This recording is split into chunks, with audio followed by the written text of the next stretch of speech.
friends. Thank you for once again. Oh, sip first. For once again finding your way back to this delightful lunatic corner of the internet called Drunk Dramaturgy. I am Brent Hazelton, Milwaukee Chamber Theater's artistic director. With me, as always, Kimberly Colburn from Canada. Sort of a casual Friday vibe for co-host Kimberly today, rocking the University of Toronto t-shirt, repping the employer.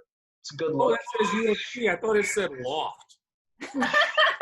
I was like, I guess she likes lofts. You know what I mean? Like, now I see it better. Okay, U of T, got it. Yeah. U of T. And we have somehow convinced Kemp Powers to spend some time with us today. I don't know how these things happen. It's amazing.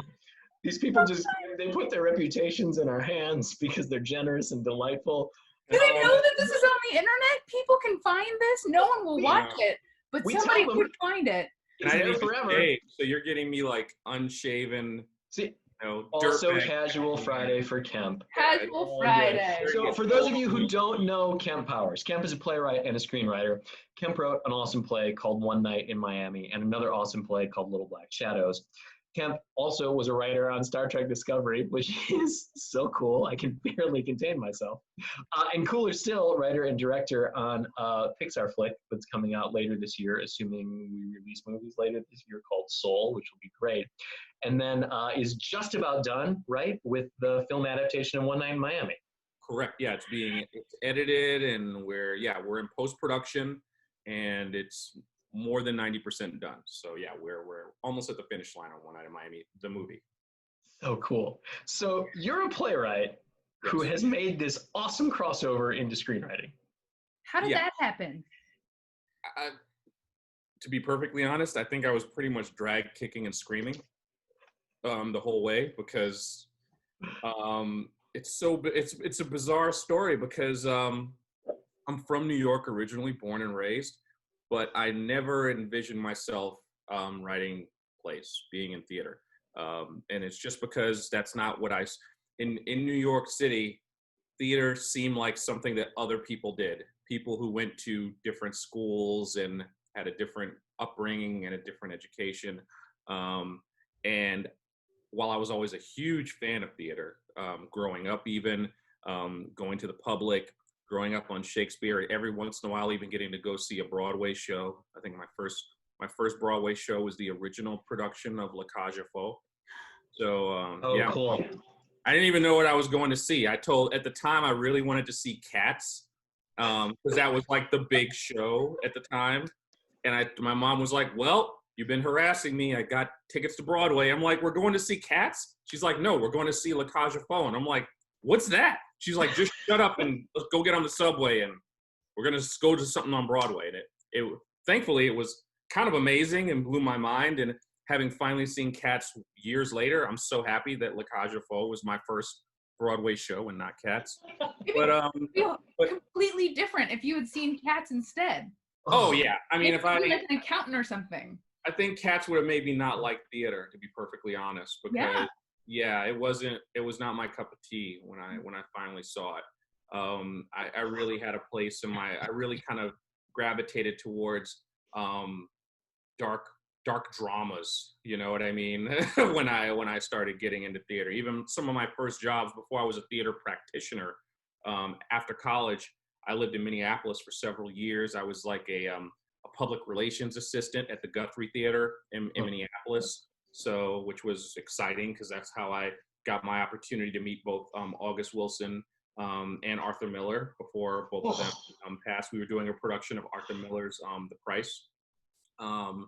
There were plays like Racing Demon. Yeah, just my tastes were very different than Broadway tastes. But I never thought of myself as someone who would do theater, and my career was actually as a journalist. I was a journalist for, I think, about 17 years. And theater and screenwriting is really a second career for me that didn't start until about 7 or 8 years ago. One Night in Miami was my first play. I should say my first produced play. I was doing a lot of 24-hour play festivals where you get a prompt and you write overnight, and then some actors come in and they perform your little 10-15-minute play. I was really more of a storyteller. I always kind of fancy myself a raconteur, which is, my background in journalism, I still describe myself as a storyteller. I don't describe myself as a playwright, a screenwriter. I'm always like, I'm chasing good stories, and I don't care what the medium is. I'm just always in pursuit of a good story. That was my attitude when I was a journalist, and that's really my attitude when I got into theater. And it just so happened that my journalism career was winding down as my theater hobby was kind of ramping up here in Los Angeles. And LA is like a place where theater is the last thing anyone really thinks of. When no one comes to LA to get their theater career started. But the wonderful thing about that as a writer is that it literally is the Wild West. You can kind of there's no rules. There's no like, well, if you didn't go through this program, your story has no merit. Your story shouldn't be produced. I mean, even my relationship and meeting Kimberly, who became like a real advocate of my work at South Coast Rep, it was just like, she just read my work, and if you liked it, that was good enough.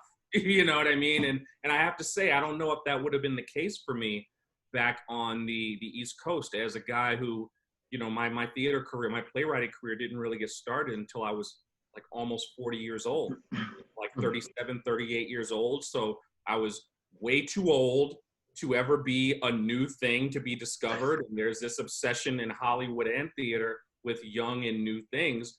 So you're never going to be on anyone's list of new voices, emerging voices. Like all you have is the work that you're doing. But fortunately for me, I think that, I don't write, the audience that I write for has always been the same. And that's just myself when I was like 18, 19 years old, and I think that person, not a lot of people write for 19-year-old Kemp, who's not a donor, who's someone who theater can change their life if it's the right story, because that's what theater did for me. Theater literally changed my life. The path of my life was changed from being exposed to a play. And that's something that a lot of organizations say they aspire to, but then they don't invite 19-year-old me into their houses.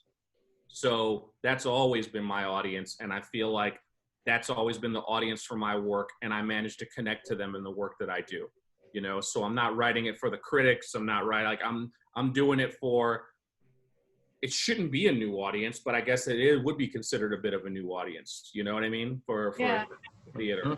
Totally. But so then, is that also what you do in your screenwriting? Yeah, I mean, it's so funny that I ended up working on a Pixar film, because people were like, oh, did you have samples of like stuff you'd written for children? And I was like, no. I was like, what they read of mine was my play One Night in Miami and an unproduced TV pilot that didn't get made that I sold to FX. And both of them were kind of rated R. But for some reason, like that voice, they found attractive. And in both cases, like, my play One Night in Miami, I always tell people I wrote that for young people. They hear the saucy language and they assume that it's an adult play. I wrote that. That's like my version of a YA play. It's literally written for like... because it has a young heart to it. Absolutely. All the characters are young guys. Yeah. So it's like I realize a lot of what I write is geared towards young people. So I think they saw that in my work, and that's what brought me into the fold. And I mean, Pixar was a unique situation because a lot of other animation studios do stuff for children, and Pixar does stuff for everyone. They want to write, they would not consider what they do as animated features for kids. They just, it's almost insulting. It's because it's also, they have more respect for children. They know how sophisticated children are. So a Pixar film, you're writing it as much for the parent who's there as for the kid. And both of them should be able to enjoy it kind of equally. And if you really think about it, that doesn't really happen very often. I mean, it often happens with Pixar films. The only other thing I can ever think of that like the adult and the kids enjoy it equally was when I watched that show Cobra Kai on YouTube Red. Because like that was the one show, no, it was the one show that me and my son both loved. Because I was getting into the nostalgia of Karate Kid, which I loved when I was a kid, and kind of like freaking out over these characters and how well it was told.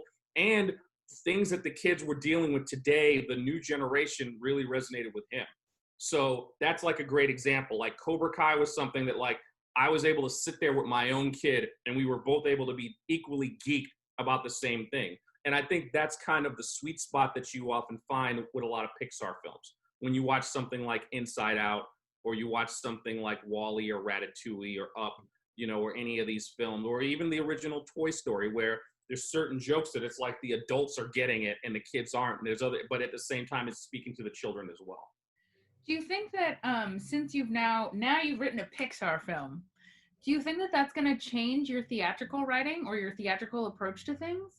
No, I mean, well, it's made my writing better, I got to say. Doing a Pixar film is like, it's a boot camp unlike anything else I've ever experienced. It was probably both the hardest and most gratifying job writing I've ever had in my life. It was really, you know, you can read, there's books available on Pixar's unique process with the brain trust. And also, you know, I was lucky in that not only was I writer, but I was also co-director of the film. And the main director, who I was basically his apprentice throughout the process of making this film, was Pete Docter, who he's the chief creative officer of Pixar and also the creator and director of Monsters, Inc., Up, and Inside Out, which are three of their, you know, pretty those some movies. So, you know, the opportunity to kind of it's so funny I mentioned Cobra Kai, because it was kind of like Karate Kid. I'm like kind of waxing the floor and painting the fence.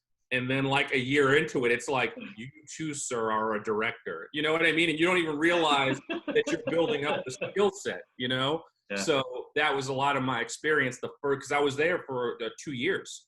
You know, even though the film had been in development and I came on a couple of years after it was in development, what started off as initially a 12-week assignment turned into a 2-year job with me finishing up as co-director of the film.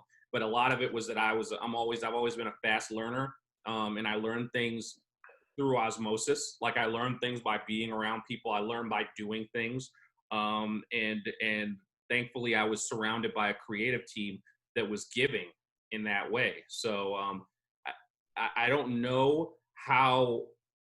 It's so weird, because playwriting and screenwriting and television writing are 3 completely different mediums.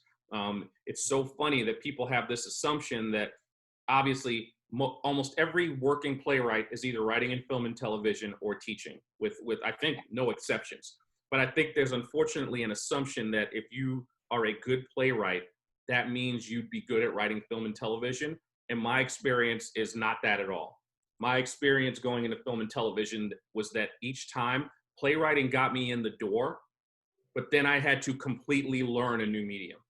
And I'm talking like learn as in starting from scratch and making a whole new set of errors and learning a totally new craft, which is why I guess I understand why someone who's a playwright might just want to do television or just want to do film. I decided I wanted to do film and television, which is like taking on a lot of headache and a lot of heartache. But again, I'm always chasing a good story, and I really want to be able to execute that story regardless of the medium. Do you think then that you'll transition to another medium? Because you've done journalism, you've done playwriting, you've done film, you've done TV. Are you going to write a novel? I've written books before, but honestly, I'm really happy in what I'm doing right now. I mean, of course. Also, you just got started in it. Where you know, 6 years in is still pretty early in my career, but of course, there's certain things out of our control. Like, let's see what the world looks like in a couple of years. If we're in kind of like a Mad Max Fury Road kind of situation, yeah, sure, fuck it, I'll write a novel off the back of my vehicle while we're like flamethrowering each other, trying to like get to the border of Canada where you are, Kimberly, because I don't know. You can come crash. We are Gilead. Yeah, I don't know what the future holds. I'm just trying to tell my stories and hoping that there is a delivery system still in place to get them out to the audience. I remain as passionate about the stage as I always have been. And a lot of it is just because there's nothing more truly collaborative than making stuff for the stage. It really is. It's, I don't know. Being at the opening night of your play, here's the thing. It's actually harder to get a play produced than it is to get a movie made or a TV show made. And I can say that having done it. Like, getting a play produced is harder than any of those other things. There are more hurdles to jump through. There are more barriers. There's way more gatekeepers. There's way more bullshit. There's way more bullshit. So to get to the opening night of your play at a theater, and let's even like add in the main, let's even say in the main house, not the 200-seat black box off on the side. Get your shit opened in the main 600 to 800-seat house at a regional theater, and then get a TV show made and tell me which one was harder. Yep. You know, because for me, the theater is harder. So does having the TV show done, having the Pixar movie under your belt now, what does that do for the theater side, you think? Well, I'm hoping finally I'll be able to get more of my plays produced. Now that I figure if I get enough movies made, maybe these people in theater will like stop thinking that there's no audience for the shit that I write, you know? Because obviously there's enough of an audience for it to go on television and go into a movie theater, but yet there's not enough of an audience for, you know, what, the 400 seat. That's right. The great irony is that the stuff you do for these mediums, one episode of Star Trek is seen by more people than who will see all of the plays you have produced over your entire life. But then you get turned down and told that like your work, oh, we don't know if it would play in this market or with this audience. We don't know if this is something, and I'll admit it's a pretty frustrating wall to run into again and again. And it's sad that you have to have success in a whole different medium, and it is a different medium, to just get back and get a little more opportunity in the medium that you want to be in the first place. So maybe you just like make a whole bunch of movies and then just buy a theater. There you go. Done. Yeah, right. I don't want to be a landlord. That's not. No, program it yourself. Buy it outright. Start a production company. Do the plays you want to do. Yeah. I'll work for you. Yeah, I'm there, man. Who knows what the future will hold? Like I said, it'll be like Thunderdome. Yeah, It'll Mad Max. There you go. Yeah. That's awesome. God, it's so great. It's so great to see your success, and it's so great to see how, because I've seen you reach out to other people and, you know, champion other writers, and pay it forward. And I think that component of it has to be a measure of your success as well. Like, you're always looking out. You're not only looking out to tell the stories that you want to tell, but to allow other people to tell the stories that are important to them. Yeah, well, I mean, I think it's an unfortunate side effect of there being so few slots in theater is that I think that it encourages a kind of toxic behavior. People are so insecure, and they are made to like there's no regional theater in America that's like a state theater that would realistically program 3 black writers in one season.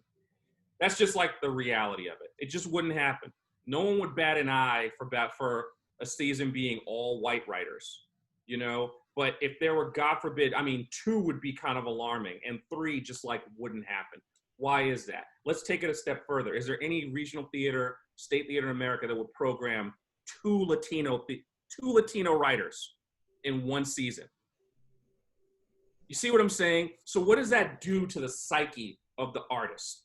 It creates this belief that like there's only so many slots, and for a lot of people it becomes like a death match. You're all fighting for that Black History slot or that Latino History Month slot. And I just don't believe in any of that bullshit. I don't believe in that whole like there can be only one Black writer. There can be only one play about this specific topic or this specific person. You know, I heard all of that kind of crap, you know, when I was doing One Night in Miami. I was told like, oh, well, you know, there's this other play about Dr. King called The Mountaintop. Because that's existing right now, you shouldn't even finish writing this play. Or, oh, have you heard of this play? It's about Cassius Clay as well, Muhammad Ali. So because someone else wrote a play about Muhammad Ali at the same time, like there's no point. And it's like, that's absurd.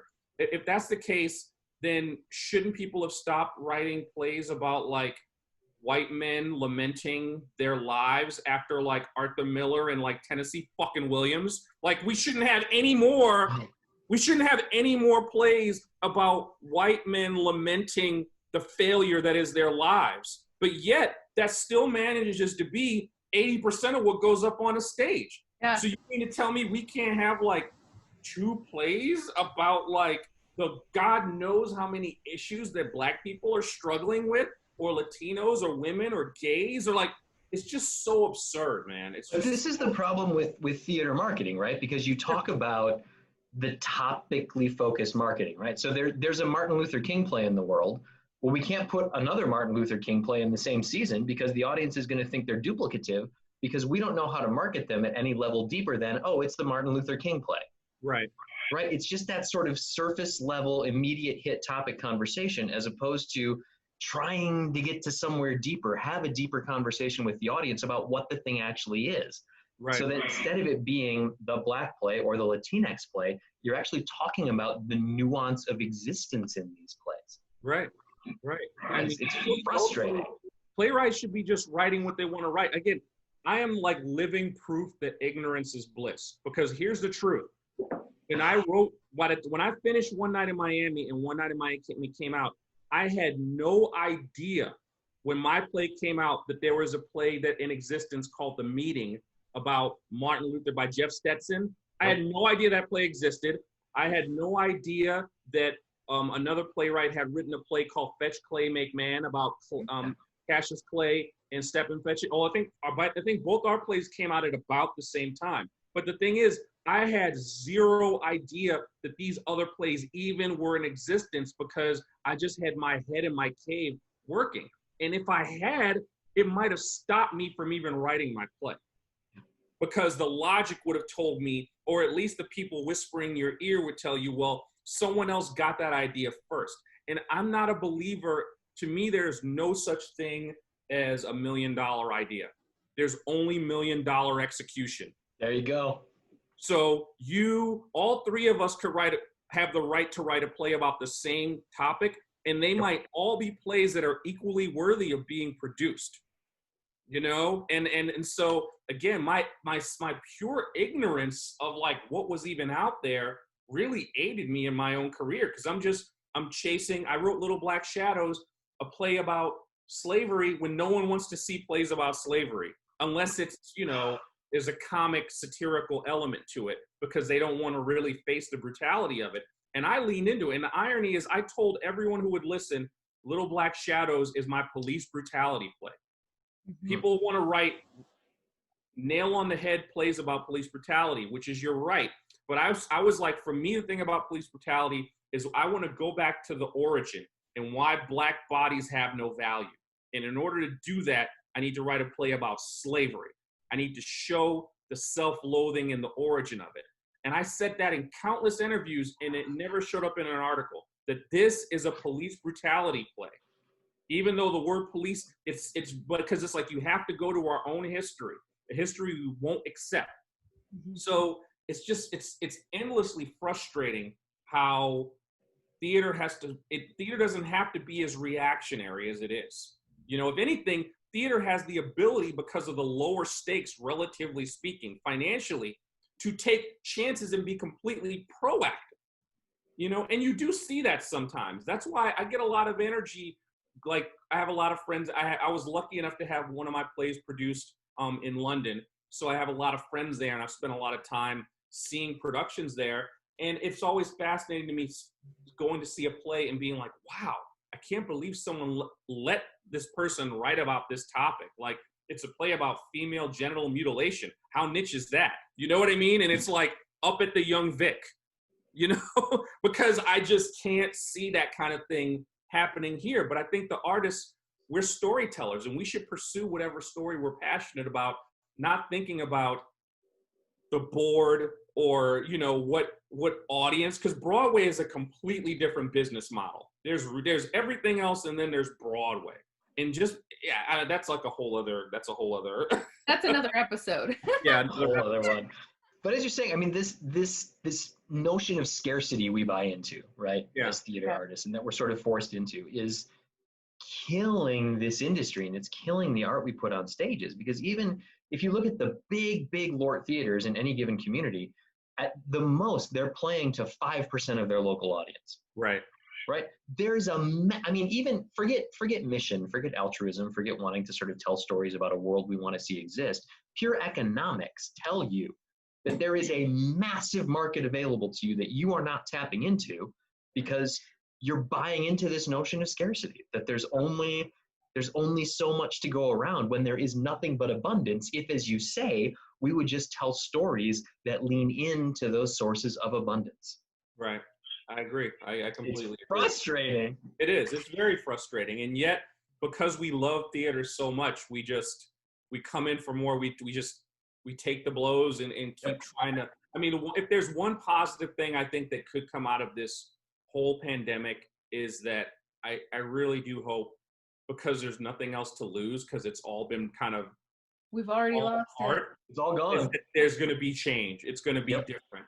And it's going to be different because it's all gone. Like it's like you're in a lot of places, people are going to be starting from kind of like scratch.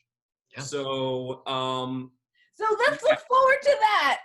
Yeah, like that's Yep.